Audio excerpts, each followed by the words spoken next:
Hajime Mashite, Stephanie des. Oi, gente, tudo bem com vocês? Sejam muito bem-vindos ao meu canal. Antes de começar o vídeo, não se esqueçam de deixar aquele like, se inscrever no canal, deixar um comentário que me ajuda muito, muito, muito, muito a crescer aqui no YouTube, tá bom? Não sei se você caiu de paraquedas aqui, mas essa aqui vai ser a parte 2 de como fazer a transferência da CNH para a carteira de motorista aqui do Japão, tá bom? Então, se você não assistiu a parte 1, corre lá e assista a parte 1, vou deixar linkado em algum lugar por aqui. Que eu falei como que se inicia o processo, quais são os documentos necessários, tá? Então, se você tem interesse em saber o início, corre lá, que vai estar explicado certinho. E se tiver faltando alguma coisa, alguma dúvida, é só deixar aqui no comentário ou no comentário do outro vídeo que eu vou estar trazendo aqui pra vocês a resposta, tá bom? Então, nesse vídeo aqui, eu vou falar um pouquinho pra vocês como é que foi a segunda parte do processo, tá? Então, depois que você faz a entrevista e você passa na entrevista, né? Ele fala ali na hora que tá tudo certo. Você tem que se preparar agora para o seu exame teórico e o exame prático, né? No meu caso, eu optei por fazer uma aula, né? Uma aula prática, para eu ter um pouco mais de afinidade com a pista, tá? Porque já é um pouco complicado, porque lá em Matsui são 4 rotas diferentes. E você só descobre a rota que você vai fazer no dia da prova. Então, é complicado, né? Você tem que decorar ali no dia, ou então ir na cara e na coragem e escutar o que o japonês vai te falar, né? Só que ele fala tudo em japonês e a gente já tá meio nervosinho, né? Às vezes, até no próprio português a gente se confunde com direita, com esquerda, imagina no japonês, tá? Então, eu optei por fazer a aula para que eu já tivesse uma ideia, né, da onde seria, Então, eu optei por fazer a aula para que eu já tivesse uma ideia de como seria, né, o percurso. E então, eu fui lá fazer a aula e no dia vai várias pessoas, tá? Cada um fazendo um processo diferente. Tem gente que tá começando do zero ali e tem gente que tá só fazendo a transferência. No dia que eu fui, eu acredito que tinha uns 4 carros rodando, cada um com um treinador e mais 2 pessoas no carro, tá? Então, tinha mais ou menos umas 12 pessoas, se eu não me engano. No dia da aula, é 1 hora de aula, cada treinador faz de um jeito, né? No meu caso, a treinadora só rodou uma rota com a gente, então, em vez de ela fazer A, B, C e D, ela fez só a rota A. Foi eu e mais uma menina. Então, eu acho que eu dei umas 2 voltas e meia somente, tá? Tem gente que dá mais voltas, vai depender do quanto você vai correr, se você vai devagar, vai fazer com mais precisão, ou se você tem uma certa dificuldade, né?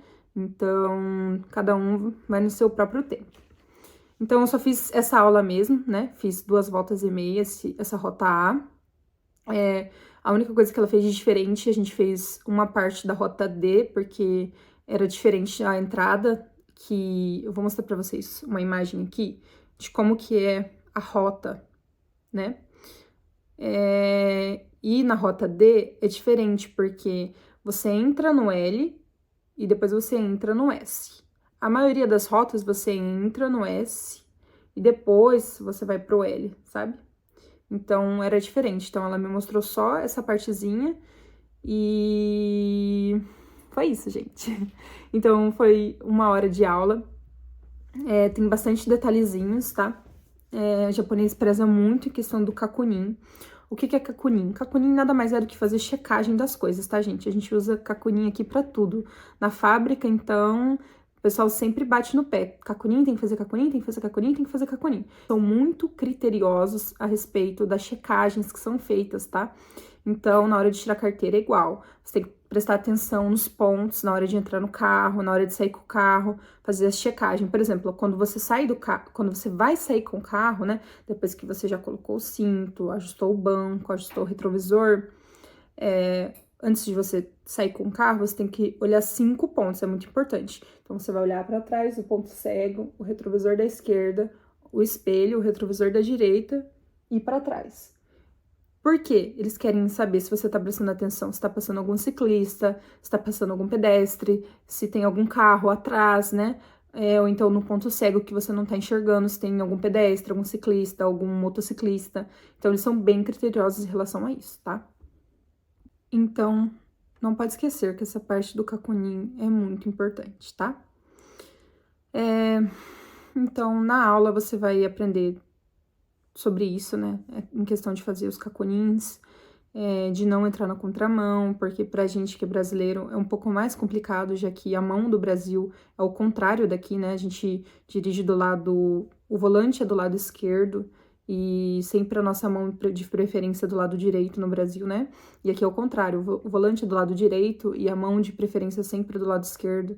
Então, tomar cuidado para não entrar na contramão.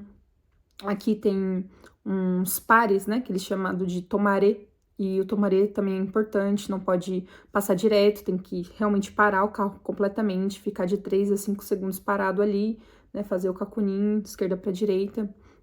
Então, todos esses detalhes vai ser passado na aula, né? Por isso que é muito importante fazer a aula. No caso, eu acredito que é muito importante fazer a aula, né? Caso você queira ir na cara, na coragem, daí fica por conta de vocês.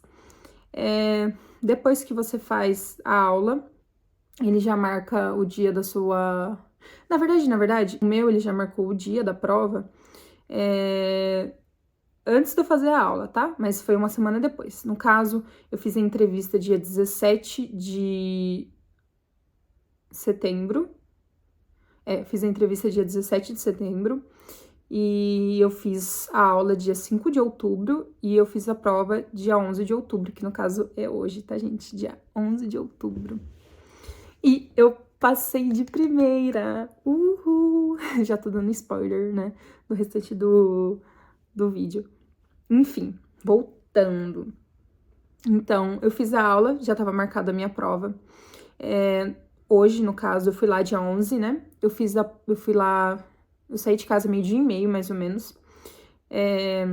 O Matsui é um pouquinho longe daqui de Zumo, então dá uns 30, 40 minutos de carro. A gente chegou lá por volta da 1h20 e a gente chega, pega um formulário onde tá todos os nossos dados, tá? A gente vai pagar a taxa do Minkyo para se fazer a prova teórica e prática. A taxa do Minkyo de Matsui é de 2.550 ienes, tá? Vou deixar aqui convertido para vocês. Então, esse é o valor que você paga para fazer a prova. Caso você reprove, você tem que voltar lá e pagar a taxa novamente para fazer a prova novamente, tá bom? Não sei dizer para vocês se caso você passe na teórica e reprove na prática, se o valor diminui ou se é esse valor mesmo, mas eu acredito que é esse valor mesmo, tá? Então, eu paguei a taxinha, preenchi o formulário lá, ou a pessoa que me auxiliou explicou certinho como que tinha que preencher, colar foto, colar os selos. Eu volto lá no outro guichê, ele pega os meus dados, a gente aguarda um pouquinho e ele vai preparar a prova pra gente fazer, tá? Aqui, se eu não me engano, também são 4 modelos de prova, tá? A, B, C e D. Geralmente, se você vai fazer com outra pessoa, você não vai fazer a mesma prova que a outra pessoa, tá? Aí, tava eu e mais uma menina pra fazer essa prova. A gente entra na salinha lá, ele vai distribuir uma provinha pra mim, uma provinha pra ela, com uma folha de resposta pra você colocar a resposta. E aqui funciona assim, não sei se todo lugar é igual, tá? São 10 questões. E você pode errar no máximo 3 questões, tá? Então, você tem que acertar 7 questões pra você passar. Se você errar 4, você está reprovado, tá? Errou 4, já era. Eu ganhei uma apostila. Ganhei não, né? Ele me emprestou uma apostila, o rapaz que tá me auxiliando a tirar carteira, pra mim dar uma lida, né? Dar uma passada nas placas, que às vezes cai um tipo de placa ou outra, e as placas são diferentes, né? Do Brasil pro Japão, Japão pro Brasil, vice-versa. Então, pra ser sincera, não estudei, mas eu dei uma folheada, eu li, eu repassei as placas, né? Algumas coisinhas que é diferente do Brasil, por exemplo, aqui tem muito passagem de nível, né? Dos trens, bondinhos, enfim. Então, tem umas regrinhas em relação a isso, peguei essas regrinhas também, e algumas regrinhas de trânsito que pode ser um pouco diferente do Brasil. Então, eu dei uma lida assim e fui para fazer a prova, contando que não ia ser difícil. Porém, eu achei que, não que seja difícil, mas eu achei que tem algumas pegadinhas ali, né? Não sei se é a tradução, a forma que é colocado, mas eu, Stephanie, fiquei um pouco confusa em pelo menos umas 3 questões, tá? Mas, assim, coisa simples. Então, basicamente, da prova teórica foi isso, foi coisa rápida. Eu acho que eu não levei nem 10 minutos pra fazer a prova. São somente 10 questões, né? Eu passei, claro, né? Fiquei meio assim, ai meu Deus, imagina reprovar na prova teórica. Com tanto medo da prova prática e acabar reprovando na prova teórica. Depois eu pedi pra ele perguntar quantas questões eu tinha acertado. Se eu não me engano, acho que eu acertei 9 das 10, tá? Ele não falou qual questão eu tinha errado. Ele só falou que eu acertei 9. Depois dessa parte, né, a gente vai aguardar o nosso avaliador. Então, eles te dão uma fotinha do percurso, com as setinhas e tal. Eu já tinha recebido, porque o rapaz que auxilia, ele já tinha me mandado com antecedência, né, todas as 4 rotas que tem lá. Eu vou passar aqui pra vocês as fotos das 4 rotas, que basicamente é tudo a mesma coisa, só muda os sentidos. Então, tem uma rota que às vezes você vai virar para a direita e na outra você vai virar para a esquerda, que você vai fazer o Tomaria primeiro e o SUL depois, ou que você vai fazer o SUL primeiro e o Tomaria depois, se você vai passar no semáforo primeiro ou depois. Então, são essas coisinhas que mudam, tá? Então, cada rota é de um jeito. Então, eu já tinha dado uma estudada por cima nas rotas antes. E no dia que eu fui fazer a prova, ele me mandou 8 horas da manhã o percurso que eu já iria fazer. Lembrando que eu só fui pro Menkyo 1h30 da tarde. Então, eu tive das 8 horas da manhã até 1h30 da tarde pra ficar repassando a rota na minha cabeça, pra mim decorar. Porque se caso eu ficasse nervosa e não entendesse o que o japonês iria me falar, eu estaria mais segura, porque eu já iria saber como iria ser a rota, né? Não desconta ponto quando você erra a rota, tá? Pelo menos aqui, eles apenas pedem pra você, né, retornar e voltar da onde você parou ali. Se eu não me engano, os delitos mais graves é você entrar na contramão, você passar do tomaré, você aumentar a velocidade, né, correr, passar o sinal vermelho e cair com as rodas no S ou no L e não parar. Tipo, você pode até cair no S ou no L com a roda, né? No meio-fio. Só que você tem que parar, né? Parar completamente e dar ré. E lembrando que aqui, Kakunin é muito importante. Então, não pode fazer igual no Brasil, só olhar pro espelho, tá? Ou pro retrovisor. Você tem que virar o rosto e olhar pra trás pra dar ré, tá? Graças a Deus eu não caí, porque vai que acontecesse e eu esquecesse que tem que olhar pra trás, né? Que acontece, muitas pessoas fazem isso. Igual no semáforo, né? Tem gente que não se atenta e passa o semáforo na hora do nervosismo. Se você passar, mas brecar ali na faixa de pedestre, né? Não passar completamente, você pode respirar fundo, engatar a ré, olhar pra trás, fazer o Kakunin, dar a ré, que tem muitos avaliadores que ainda passa você, tá? Por conta disso. Vai depender muito do avaliador. Eu tenho que dizer que eu levei um pouco de sorte, porque foi um avaliador que falava esquerda, direita e reto em português, tá? Mas pra ser sincera pra vocês, não escutei nada que ele tava falando. Eu tava tão nervosa assim, que eu tava mais assim na minha cabeça, repassando o percurso na minha cabeça, que eu quase, tipo, não tava escutando o que ele tava falando em si, tá? Então, eu acho que fui mais por mim do que por ele tava me guiando, tá? Pelo menos pra mim foi melhor assim. Tomar muito cuidado nas faixas na hora de virar, não esquecer que quando você vai virar pra esquerda, a curva é fechada, quando você vai virar pra direita, a curva é mais aberta. Colar na faixa da linha contínua ali, eles prezam muito por isso. Kakunin, não pode esquecer muito, eu sei que eu já falei várias vezes, mas não pode. Toda vez que você for virar pra direita, você tem que olhar pro espelho, pro retrovisor e pra trás, os 3 pontos. Pra esquerda, a mesma coisa, ponto cego do carro, retrovisor, espelho, tá? Se for parar com o carro pra sair, você também tem que olhar. Então, Kakunin é muito importante, tá? Não sei se eu consegui explicar tudo, porque são vários detalhezinhos. Mas caso vocês necessitem de um vídeo que você fale assim, olha, Stephanie, eu quero que você fale pra mim, detalhe por detalhe, como que foi. Da hora que você entrou no carro, até você fazer todo o seu percurso e acabar. Daí eu vou lá e explico pra vocês, tá? Detalhe importante, eu fiz no carro automático, tá? Aqui também tem como você tirar a carteira manual, aqui é separado. você tira ou de automático ou de manual. O manual vale para o automático, mas o automático não vale para o manual, tá? Então, se você tiver uma carteira de carro manual, pode dirigir um carro automático, porém, se você tiver uma carteira de carro automático, você não vai poder dirigir um carro manual aqui no Japão, tá? Então, tá, depois que eu fiz todo o percurso, eu paro o carro, né? Eu tenho que colocar no P, puxar o freio de mão e desligar o carro. E ele já fala que acabou. Ele não fala ali pra você se você passou na hora ou não, tá? Não vai te falar nada ali. Aí você tira o cinto, sai do carro e vai esperar as outras pessoas terminarem, dependendo da sua ordem. No caso, tinha 4 pessoas fazendo, tá? Com o mesmo avaliador. Foi uma menina, outra menina, depois foi eu e foi um rapaz por último. Então, eu tive que esperar essas duas, aí eu fiz e tive que esperar o rapaz fazer também, pra depois o avaliador voltar e aí ele informar se a gente tinha passado ou não. Esse avaliador, ele é muito rápido, então assim que ele voltou, ele já falou assim, ó, vocês duas passaram. Então, infelizmente, dos 4 que fizeram, né, só eu e mais uma menina que passou. No caso, foi a menina que fez no caso, foi a segunda pessoa que fez, né? No caso, era uma menina, e eu que fui a terceira pessoa aí. A primeira menina que foi reprovou, e o último rapaz que foi reprovou também. Então, ele só passou eu e a outra menina. Depois que você passa... Ai, desculpa, gente, que eu tô muito feliz. Depois que você passa, você já pode pegar o formulário lá onde tem sua foto, pra você pagar o selo da confecção da carteira de motorista, tá? Que é 2.050 ienes aqui no Menkyo de Matsui.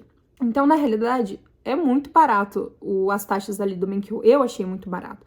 Você vai gastar apenas 2.550 para fazer o teste e 2.050 para confeccionar a sua carteira de motorista, que, diferente do Brasil, sai no dia, gente, na hora sai. Você tira a foto ali, não dá, juro, não dá 5 minutos a sua CNH, desculpa, CNH não, que CNH é só no Brasil. A sua carteira de motorista tá pronta, entendeu? Então, foi isso. Peguei lá, paguei o selo de 2.050 ienes, voltei no outro guichê, entreguei. Demorou, sei lá, uns 10 minutinhos, o outro rapaz veio e me chamou pra tirar foto. Então, você já vai produzida, né? Pra você, se você quiser sair bonita na sua foto, do jeito que você quiser sair. Você vai lá, já vai preparado pra isso, tá? Sua foto 3x4 não vai ser a que eles vão usar na CNH, tá? Você vai tirar a foto ali na hora.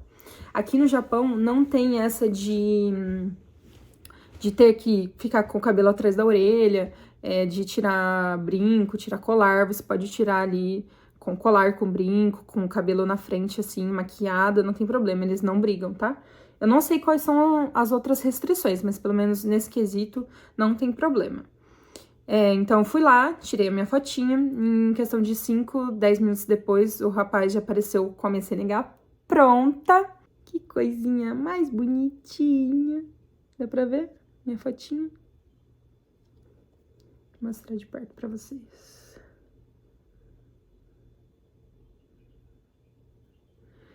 Então, é isso, gente. Ela vale até 2027. O rapaz estava auxiliando a gente, ele explicou que vale até um mês depois do seu 3º aniversário. Então, eu faço aniversário dia 17 de fevereiro. E a minha carteira é válida até dia 17 de março de 2027, ok? Eu falei assim, brincando, né? É bom pra quem faz aniversário em dezembro, porque teoricamente tem quase 1 ano a mais, né, gente? Pra renovar a carteira. Mas não tem problema, não. 3 anos tá bom demais. Acho que é isso. Acho que eu não tô esquecendo de nenhum detalhe. Depois disso tudo, você sai de lá com a sua carteira de motorista. Desejo boa sorte pra você que tá aí tentando tirar a sua carteira de motorista aqui no Japão. Eu sei que às vezes pode ser difícil, né? Um pouco mais complicado se você não tiver uma pessoa pra te auxiliar. E sem contar o nervosismo, né, gente? A gente já tá em outro país, a gente não fala o idioma. E prova, pelo menos eu, qualquer coisa que eu vou fazer que alguém está me avaliando, eu já vou ficar nervosa naturalmente. Então, com outra pessoa que não fala seu idioma, né, com uma coisa que é nova, dirigir na mão contrária, que no Brasil a gente está acostumado a dirigir do lado esquerdo, aqui a gente tem que dirigir do lado direito. São pequenos detalhes ali que às vezes acaba deixando a gente um pouquinho mais nervoso. Mas eu tenho certeza absoluta que se deu certo pra mim, com certeza vai dar certo pra você também, tá? Não desista. Eu conheço gente aqui que fez 2, 3, 4, 5 vezes e passou. Então, não desista. Se é sua vontade ter a sua carteira de motorista aqui do Japão, tente, vai tentando, vai tentando, vai tentando, que uma hora eu tenho certeza que vai dar certo, tá? Então é isso, gente. Desejo boa sorte para todo mundo que for tentar tirar sua carteira de motorista, tá? Espero que vocês tenham gostado do vídeo, espero que eu tenha explicado tudinho. Caso eu esqueci alguma coisa, porque é muita coisa, deixa aqui no comentário que eu vou tentar responder para vocês, tá? Não se esqueça de deixar aquele like, de se inscrever no meu canal, deixar um comentário, qualquer um comentário que me ajuda muito, muito, muito, muito, muito, muito a crescer aqui no YouTube, tá?